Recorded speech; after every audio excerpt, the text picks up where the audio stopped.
All right, Bowman here. I'm just going to show you a little upgrade I've made to my chainsaws, namely to the handle, particularly for a wrap handle. I do a lot of felling, and that's why I like wrap handles. A couple things I've done here. This happens to be for a, as you can see there, that is a 372 XP. And so what I've done here is, number one, on this particular wrap handle, you can see here, this happens to be welded on the bottom. I did not want to break that weld to slip this over. But what I've done, as you can see, is I've added another piece of heavy duty fuel resistant hose. That's fuel transfer hose. It's 1 inch interior diameter, and I think a 1 3/8 exterior diameter, something like that, maybe 1 1/4. Anyway, so that works really good. And the reason why I do that is my saw sits level now when it's on the ground by itself, and especially when it's running. What that's going to do is it's going to sit up off the ground just enough where it's less likely to get as much dust and whatnot that's sitting below the starter assembly and getting that into the intake, you know. So everything to keep the saw cleaner is a good idea in my mind. So that's a good upgrade to do for other handles, like on my 592 and my 395. This is not welded, and so you can just cut this to the proper length after you've measured it, slip them on. One little thing to point out on that is that because it's transfer fuel oil, I mean, you want something that's fuel and oil resistant, but off of a transfer fuel hose, it's going to have wire in it, and I believe that's for grounding it, reduce fire hazard and explosion hazard. Once you make this cut, just using a hacksaw, then you just grab a little needle nose plier and you can pull out that wire. That way it's not a potential snag hazard or poking hazard.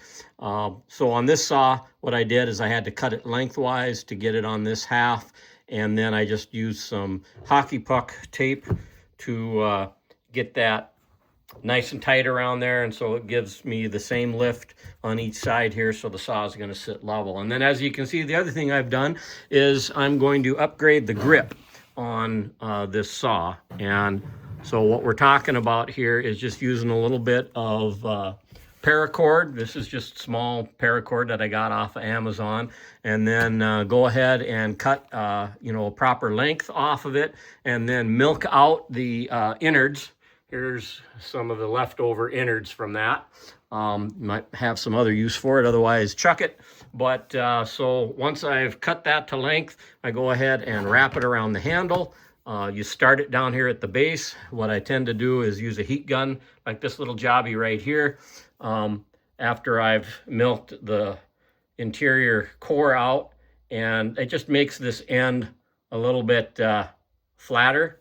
So it lays flat here, so you're not going to have a hot spot when you tape it down and continue wrapping it when you're using the saw. And then I just use some other hockey tape here to get it anchored, and then, wrap it around, cut it to length, and do the same thing on this end. Cut it, heat it to melt the nylon and get it flat, and then, do the same thing on the other half. All right, so now what I'm going to do is I'm going to take this is Wilson Pro tennis racket overwrap handle material, and you're going to need one of these packs with 3. Most likely you might need a 4th, or just use extra hockey puck tape where you run out of this stuff towards the ends, or you can buy a pack that has more of those in it. And just follow the instructions. It's pretty easy. I'll show the result when I get it wrapped here. You're just going to do the same thing. You're going to go ahead and wrap up there, wrap up on this side. It comes, this white strip here is adhesive, and you'll use that to anchor it. And then the final step will be putting your choice of color of hockey puck tape to wrap it up. And so I think in this case, I'm going to go with either a gray, or I kind of like the royal blue. That kind of matches some of the Husqvarna blue. I might do that. But at any rate, when I'm done with it, I'll show you the result of the overwrap, and then the final wrap with the hockey tape, and it's going to add a little more cushion and also diameter to these handles, but not too much, so I'll still be able to wrap my thumb around it well, but I think it'll give me a little bit extra grip under some circumstances where I might need it if it's wet and cold out, but also I think it'll be a little more comfortable. So we'll be back at you in a minute. All right, so here we go. We've got our tennis racket overwrap installed, and you can see I was a little bit short right up here, and that's all right. I'll probably just use athletic tape or actually hockey tape on that. And of course, if you want a greater diameter and even more cushion on this, you could, double or triple wrap that with a racket handle. But you don't want to end with this because it's not durable. And I also am pretty certain it's not going to hold up to oil and fuel. So at any rate, there's the stage here, getting the overwrap on, and the next stage will be putting on some hockey tape to finish it. And you could go as many wraps with the hockey tape as you want. I'm probably just going to go with one, maybe two if I want to change the color, but I'm going to go with a gray hockey tape, and then it'll be done. All right, so there you have it. She's all done.